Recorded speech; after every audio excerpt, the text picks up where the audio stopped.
Shalom frères et sœurs dans le Seigneur.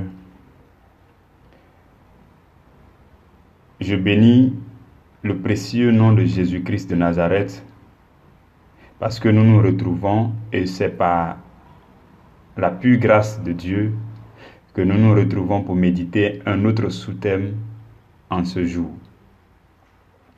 Aujourd'hui, nous allons voir ensemble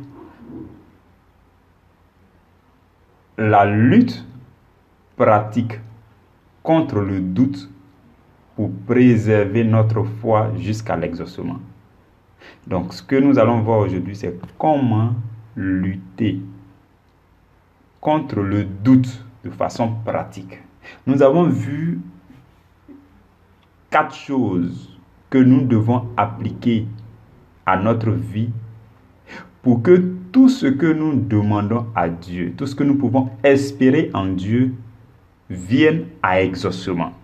Et nous avons dit que si nous faisons ces 4 choses, nous engageons l'intervention de Dieu. Nous engageons la responsabilité de Dieu. Déjà même à partir des 3 premières choses, la responsabilité de Dieu est déjà engagée. Et la 4e chose, qui est le fait de témoigner, vient pour un signe de reconnaissance et pour rendre gloire à Dieu. Et hier, nous avons dit que entre ces étapes-là, il peut y avoir du temps qui passe. Nous avons médité hier sur comment apprécier ce temps. La plupart du temps, le temps que Dieu met entre notre prière, nos actions et l'exaucement, ce temps-là, il est précieux et que nous devons l'apprécier parce que c'est dans un objectif bien précis que Dieu donne ce temps. Et aujourd'hui, ce que nous allons voir, c'est que durant la pratique de tout ce que nous avons dit, il arrive que l'ennemi nous attaque. Il arrive que l'ennemi nous attaque et là où l'ennemi nous attaque mieux, c'est dans notre pensée. Il s'attaque beaucoup à notre pensée. Une fois, quelqu'un m'a posé la question de savoir est-ce que Satan peut lire dans notre pensée? Est-ce que Satan peut lire? Est-ce que Satan peut connaître ce que je pense à l'instant? Je lui ai dit oui, c'est possible. Ce n'est pas parce que Satan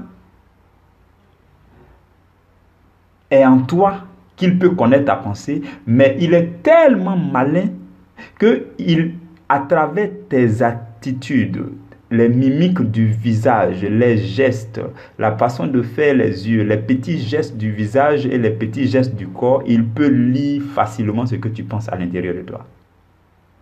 Et c'est comme ça qu'il fait pour connaître notre pensée. Et en fait, Satan le fait parce que cela vient de Dieu. Si vous êtes spirituel, que vous avez le Saint-Esprit, quand vous regardez quelqu'un, vous regardez ses gestes, vous regardez ses façons de faire, vous pouvez tout de suite connaître ce que la personne pense à l'intérieur de lui. C'est la même chose que les esprits mauvais font pour connaître, pour avoir une idée de ce que nous pensons à l'intérieur de nous. Et quand ils ont cette idée, ils ont la possibilité d'organiser les situations autour de vous pour amplifier les mauvaises pensées en vous. Donc, ils injectent des mauvaises pensées. Je prends un exemple simple. Si vous sortez dans la rue, l'ennemi sait que vous avez peut-être un faible pour les belles filles, ou bien les filles qui ne s'habillent pas correctement, et que vous avez un faible pour les désirs sexuels. Quand vous allez sortir, il va s'arranger pour que vos yeux ne tombent que sur ces choses, juste pour pouvoir pénétrer votre pensée, juste pour pouvoir conditionner votre pensée. C'est comme ça qu'il agit. Et en fonction de ce que de vos faiblesses, Il organise les choses dans votre environnement pour vous impacter, pour s'attaquer à votre pensée. Il s'attaque beaucoup à notre pensée. Et la pensée se trouve au niveau de notre âme. La pensée fait partie des activités de l'âme. Et dans le livre de Pierre, je crois, 1 Pierre chapitre 2, verset 19, bien verset 12, la Bible dit que les désirs charnels font continuellement la guerre à notre âme. C'est-à-dire que tout ce qui est convoitise, tout ce que tu vois et qui peut attirer tes yeux, qui peut attirer ton attention, ces choses-là font la guerre à notre âme. Et si vous lisez bien la Bible, vous allez remarquer que de la même façon qu'il y a la Sainte Trinité, Dieu le Père, Dieu le Fils et Dieu le Saint-Esprit, Satan s'est arrangé pour avoir une Trinité démoniaque. Il y a Satan, il y a la chair, et puis il y a le monde. Voilà pourquoi la Bible dit que celui qui se fait ami du monde se fait ennemi de Dieu. Ce verset-là oppose Dieu au monde. Celui qui se fait ami du monde se fait ennemi de Dieu. Quand on parle du monde, on parle du siècle présent, de la mouvance présente, de la tendance présente. Et c'est pourquoi Paul dit dans Romains chapitre 12, il dit « Ne vous conformez pas au siècle présent, mais laissez-vous transformer par le renouvellement de l'intelligence. » Donc, Dieu est opposé au monde. Et la chair est opposée à l'esprit. C'est pourquoi quand vous lisez le livre de Galates, on va vous parler des œuvres de la chair, et d'un autre côté, on vous parle des œuvres opposées qui sont les œuvres, le fruit de l'esprit. Et là maintenant, Satan vient comme opposition à Jésus-Christ. Donc il y a l'autre Trinité, la mauvaise Trinité, et puis la Sainte Trinité. Donc, je le dis parce que le monde dans lequel nous vivons nous influence beaucoup. Satan utilise le monde, les choses du monde pour nous influencer beaucoup. Et la Bible dit, n'aimez pas les choses du monde. Quand je parle des choses du monde, je parle de tout ce qui peut avoir un impact négatif, tout ce qui peut conditionner votre pensée. Et dans le livre de Éphésiens, au chapitre 6, à partir du verset 12 ou 13 déjà, Saint Paul va donner un certain nombre d'armes spirituelles. Permettez-moi de lire à partir du verset 13. Il dit, prenez toutes les armes de Dieu, afin de pouvoir résister dans le mauvais jour. Dans le mauvais jour. Et tenir ferme après avoir tout surmonté. Au verset 14, il dit, tenez donc ferme, ayez à vos reins la vérité pour ceinture. Ça fait première arme. Revêtez la cuirasse de la justice. Deuxième arme.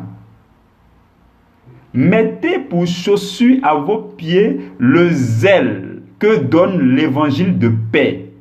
Troisième arme, chaussure qui est le zèle que donne l'évangile de paix. Et au verset 16, il dit, prenez par-dessus tout le bouclier de la foi, avec lequel vous pourrez éteindre tous les traits enflammés du malin. Ça fait la quatrième arme.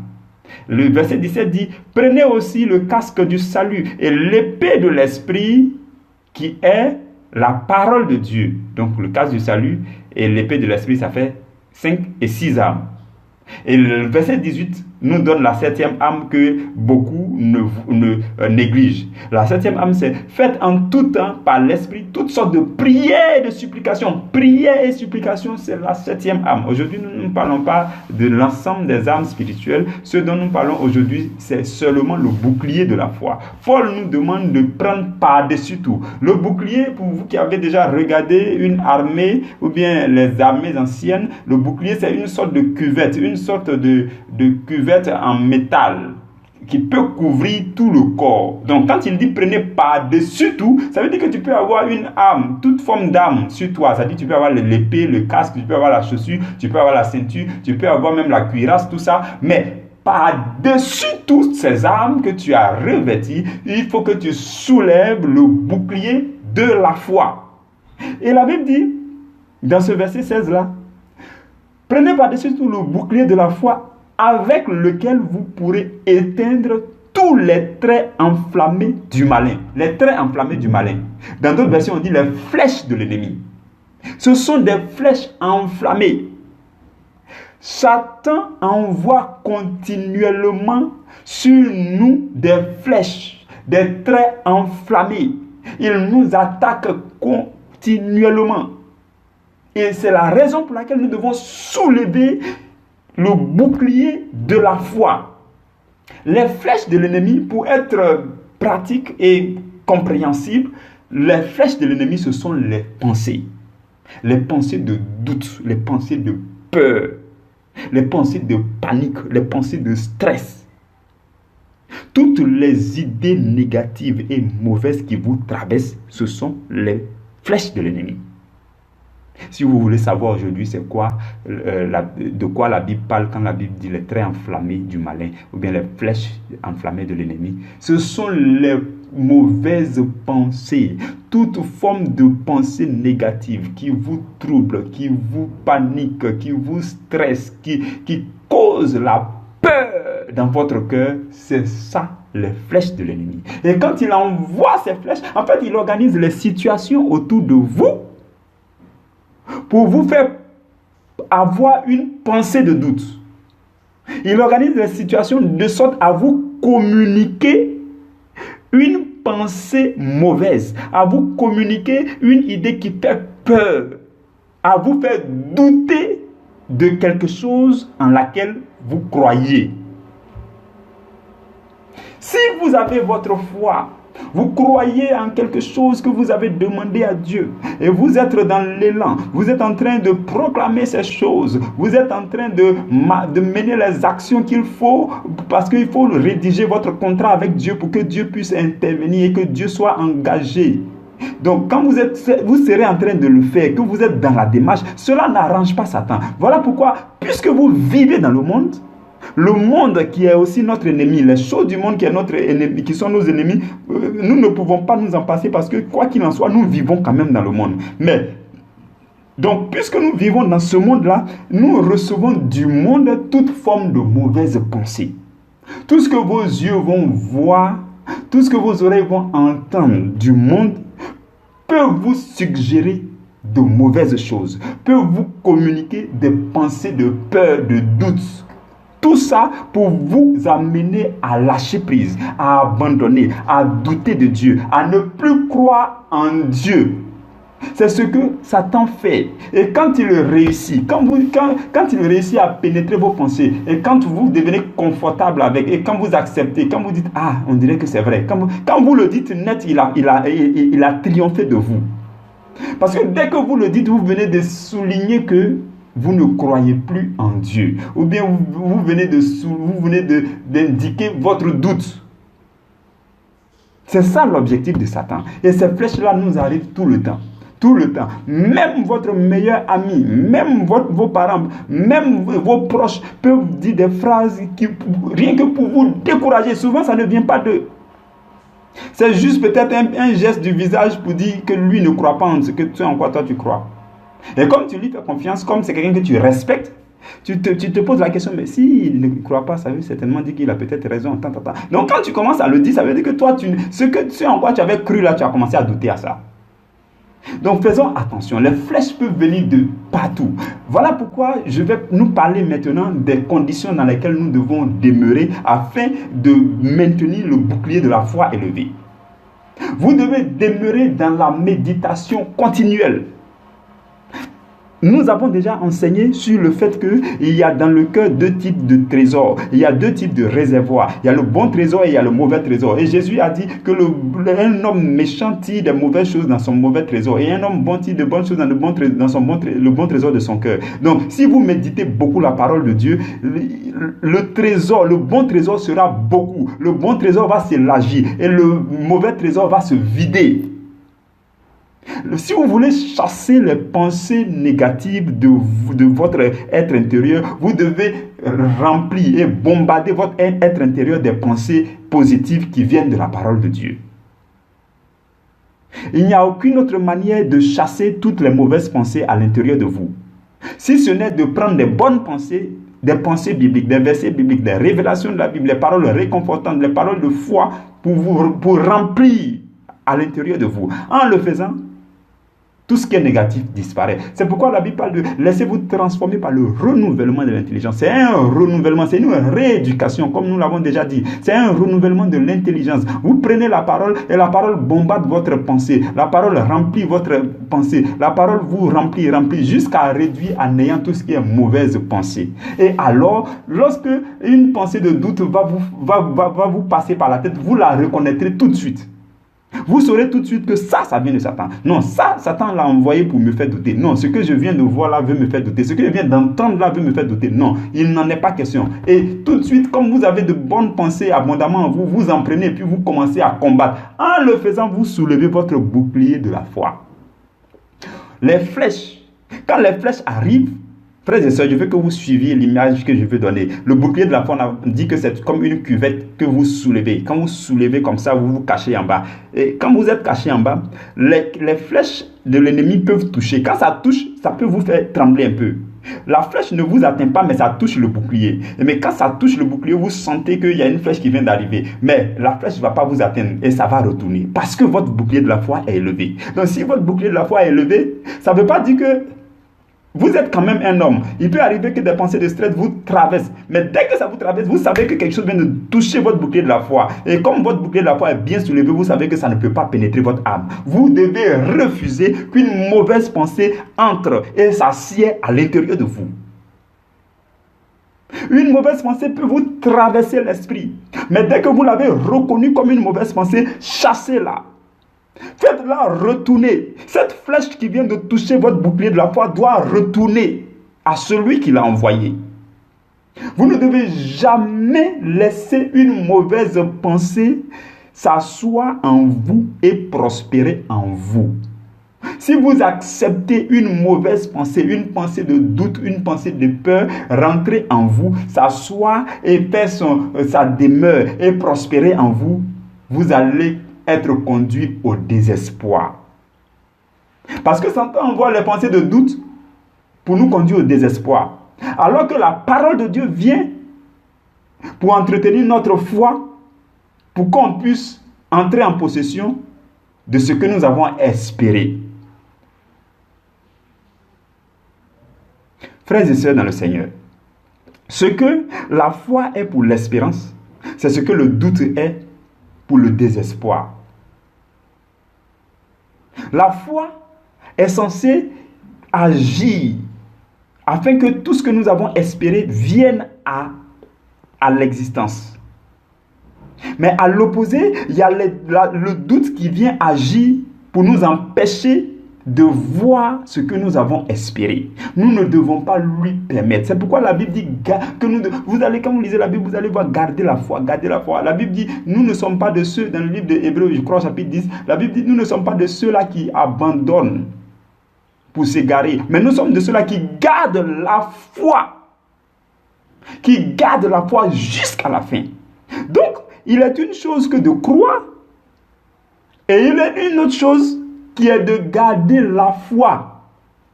Parce que si tu perds la foi en cours de chemin, tu peux ne pas avoir l'exaucement. Là encore, ce n'est pas une bonne nouvelle pour nous les chrétiens qui ne sommes pas trop courageux.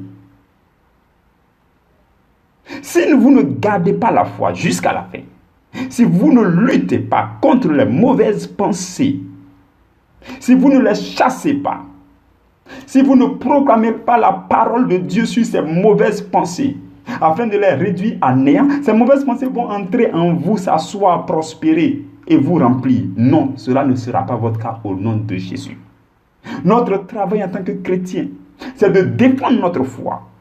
C'est de lutter, de soulever notre bouclier de la foi pour que Satan ne réussisse jamais à nous faire douter de notre croyance. C'est ça, la lutte du chrétien.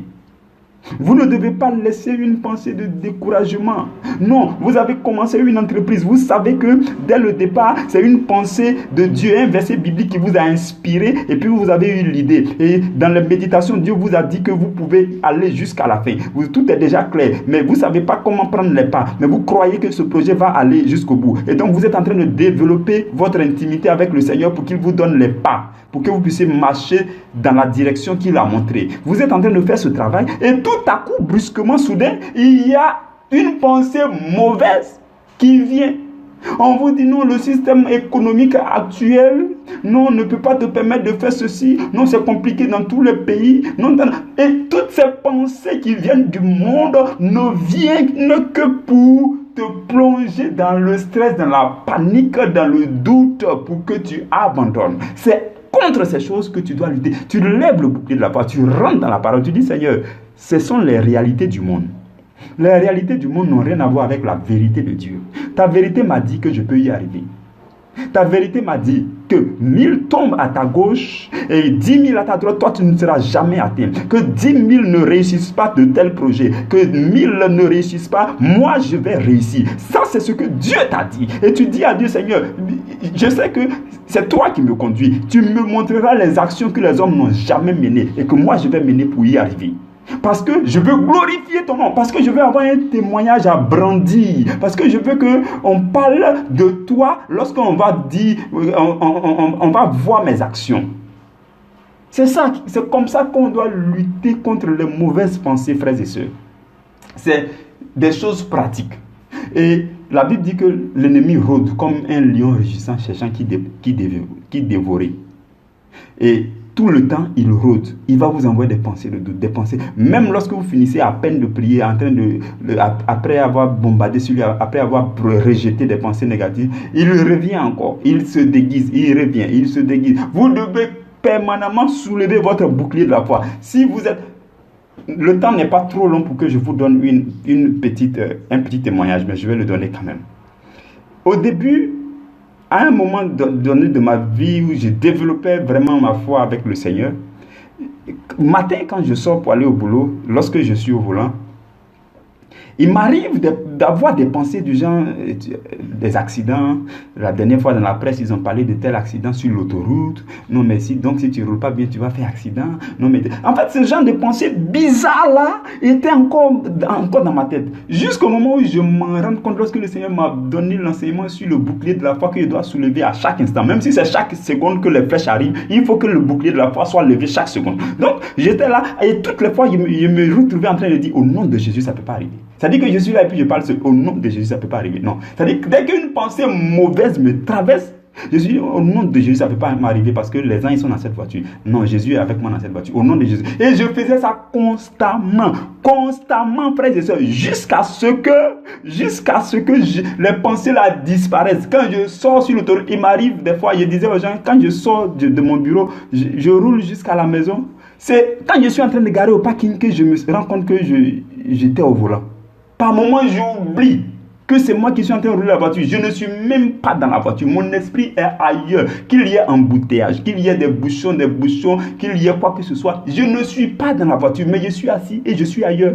Et par moment, je traverse toute l'autoroute, une longue distance. Il y avait près de 22 km pour arriver à mon boulot. Et donc, toute cette distance-là, je faisais sans que mon esprit ne soit dans la voiture. Tellement j'avais la paix intérieure, le repos, j'avais l'assurance que Dieu était avec moi. Les pensées de doute n'avaient plus leur place. Donc je ne pouvais même pas, aucun embouteillage ne pouvait m'énerver. Non, même si les autres roulent mal, tout ça à gauche, à droite, tout ça ne me disait rien, mais je roulais normalement. Et c'est comme si je ne suis pas dans le véhicule. Ça m'a paru tellement étrange. Et une fois quelqu'un m'a dit, mais il faut faire attention parce qu'il se peut que tu dormes au volant. Il a dit jamais, je n'ai pas dormi au volant. Et même si je dormais au volant, l'ange de Dieu va attraper mon volant. Et donc, plusieurs fois, je ne me rends pas compte que j'ai roulé. Au moment où je me rends compte, quand je sors du bureau, au moment où je me rends compte, je suis en train de garer au parking à la maison. Et en général, c'est des moments où je suis dans la méditation. Mon esprit est ailleurs avec le Seigneur. Frères et sœurs, c'est cela le repos intérieur. Quand tu luttes, que tu soulèves constamment ton bouclier de la foi, à un moment donné, le Seigneur dit, bon, tu as trop soulevé le bouclier de la foi. Moi-même, je viens maintenant construire un mur autour de toi. Et donc, il y a un mur qui s'élève autour de toi. Et lorsque les flèches de l'ennemi arrivent, tu n'as même plus besoin de soulever le bouclier de la foi. Tout reste sur le mur que le Seigneur a construit autour de toi. C'est ce que le Seigneur fait. Voilà pourquoi nous devons le faire constamment. Même s'il le faut, il faut que tu parles seul. Même s'il faut qu'on te surprenne en train de dire, au nom de Jésus, je te rejette. Non, toi, tu quittes ma pensée. Non, tu n'es pas digne. C'est pourquoi je vous recommande de lire Philippiens chapitre 4, verset 8. Qui nous donne la liste des choses qui doivent faire l'objet de nos pensées. Là-bas, Paul cite ce qui doit faire l'objet de nos pensées. Il dit que ce qui est pur, vrai, honorable, digne de louange, tout ce qui est vertueux, tout ce qui est pur, tout ce qui est digne de louange, tout ce qui est aimable, que toutes ces choses-là, il a cité la liste dans ce verset, que toutes ces choses-là soient l'objet de vos pensées. Donc, si vous arrive de trouver quelque chose dans votre pensée qui ne ressemble pas à tout ce que Paul a cité dans ce verset-là, vous le rejetez. Vous rejetez, vous soulevez votre bouclier de la foi, vous lui dites non, quitte mes pensées parce que tu n'es pas pur, non, tu n'es pas vrai, non, tu n'es pas digne de louange, non, tu n'es pas ceci, tu n'es pas cela, tu n'es pas agréable, quitte mes pensées. Quand vous le faites, frères et sœurs, vous êtes en train de soulever votre bouclier de la foi. Et ça, c'est pratique, c'est instantané, c'est chaque jour. Ne laissez jamais une mauvaise pensée rentrer en vous. Montez vos gardes. Ne laissez jamais une mauvaise pensée rentrer en vous, s'asseoir en vous, prospérer. Non. Non et non. Non et non. La dernière fois, il y a un homme de Dieu qui prêchait qui dit que vous pouvez laisser, quelqu'un peut rentrer chez vous et puis vous laissez la personne rentrer. Si vous laissez la personne s'asseoir, si vous lui permettez tout, la personne va commencer à se permettre tout. Par contre, si vous dites à la personne, non, tu sors, la personne va sortir parce que de toute façon, c'est chez vous. C'est chez vous, c'est dans votre cœur, c'est dans vos pensées. Vous avez la capacité de rejeter tout ce que vous ne voulez pas recevoir dans vos pensées. Et pendant ce temps, vous travaillez dans l'intimité avec la parole de Dieu afin de remplir vos pensées de tout ce qui vient de Dieu pour prendre la place de tout ce qui est mauvais. Et vous pouvez prendre des moments de jeûne parce que quand vous prenez le temps de jeûne, ça vous permet d'être beaucoup plus proche de Dieu et de sa parole, de mieux prier. Donc vous pouvez faire ces choses-là de façon pratique pour lutter contre toutes les mauvaises pensées, les pensées de doute. Frères et sœurs, nous devons y arriver. Nous devons y arriver. Ce que tu as demandé à Dieu là, Dieu est pressé de te l'accorder. Dieu est pressé de te l'accorder, mais il est même pressé de t'accorder au-delà de ce que tu peux penser et imaginer. Voilà pourquoi tu dois persévérer. Tu dois lutter contre les mauvaises pensées. Tu dois soulever ton bouclier de la foi au-delà de toutes les armes que tu as portées. La ceinture de vérité, la cuirasse de justice, le casque du salut, l'épée de l'esprit. Tout ce que tu auras porté comme le casque, les armes, c'est bon, c'est bien beau. Mais au-dessus de tout ça, il faut que tu soulèves la cuvette, le bouclier de la foi et que tu t'accroupisses là. Et de sorte que toutes les flèches de l'ennemi s'éloignent de toi. Et quand tu le feras, le Seigneur va commencer à construire un mur de feu autour de toi. Un mur de feu autour de toi. Qu'est-ce qu'une flèche de feu contre un mur de feu? Qu'est-ce qu'une flèche de feu contre un mur de feu? Le Seigneur construira un mur de feu autour de toi pour que tu vives sereinement dans le repos de Dieu, au milieu de la parole de Dieu, au milieu de la bonne pensée, au milieu de bonnes choses, des choses que tu vas voir arriver dans ta vie. C'est ce à quoi nous sommes appelés aujourd'hui. Que la grâce de Dieu demeure sur vous. Nous allons nous retrouver demain. Demain pour parler d'un autre sous-thème. Demain nous allons parler du style de la foi et du langage de la foi. Que la grâce de Dieu demeure sur vous. Que Dieu vous bénisse abondamment, qu'il vous donne la force de continuer. Quelqu'un a dit: commencer sans terminer, c'est détruire. Cette phrase-là me plaît beaucoup. Il y a longtemps que je l'ai connue, j'ai oublié même de qui je tiens cette phrase. Mais la personne a dit: commencer sans terminer, c'est détruire. Vous avez commencé. Vous avez entamé quelque chose avec le Seigneur. Vous avez demandé quelque chose avec le Seigneur. Et la Bible vous dit que par la foi, vous pouvez l'obtenir. Vous êtes arrivé à un certain niveau. Il n'est pas question d'abandonner, frères et sœurs.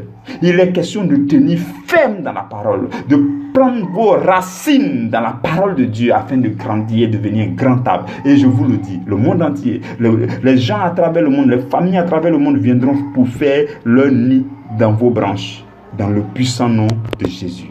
Amen.